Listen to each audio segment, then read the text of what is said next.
Lebanon, పాలస్తీనా, Yemen, Syria, Iraq ఈ 5 దేశాల్లో Iran ప్రోత్సహించే షియా తీవ్రవాద సంస్థలు ఉన్నాయి, సున్నీ తీవ్రవాద సంస్థలు ఉన్నాయి. ఇద్దరు కలిసి పనిచేస్తున్న సంస్థలు కూడా ఉన్నాయి.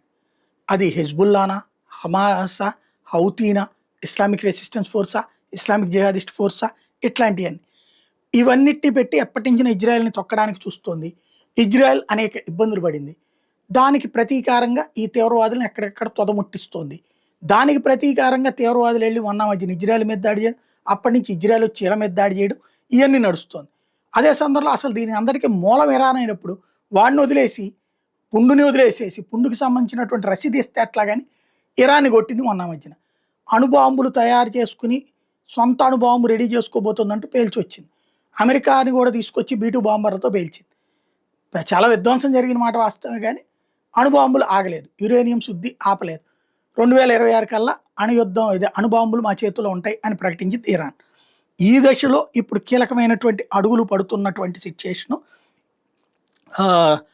ఇరాన్ మీద మొన్న ఇజ్రాయెల్ అటాక్ చేయడం, ఇజ్రాయెల్ మీద ఇరాన్ అటాక్ చేయడం, ఇవన్నీ చూసాం. యుద్ధం ఆగింది. మళ్ళీ ఇద్దరు ఒకరికొకళ్ళు యుద్ధాన్ని ఆపుకున్నారు. అమెరికా అధ్యక్షుడు నేనే ఆపుకున్నాను అన్నాడు, నవ్వుకున్నారు, అందరూ వదిలేశారు. బట్ ఇప్పుడు వచ్చేటప్పటికి తాజాగా మరొకసారి ఇరాన్ ఇజ్రాయెల్ మధ్య యుద్ధం జరగబోతుందా?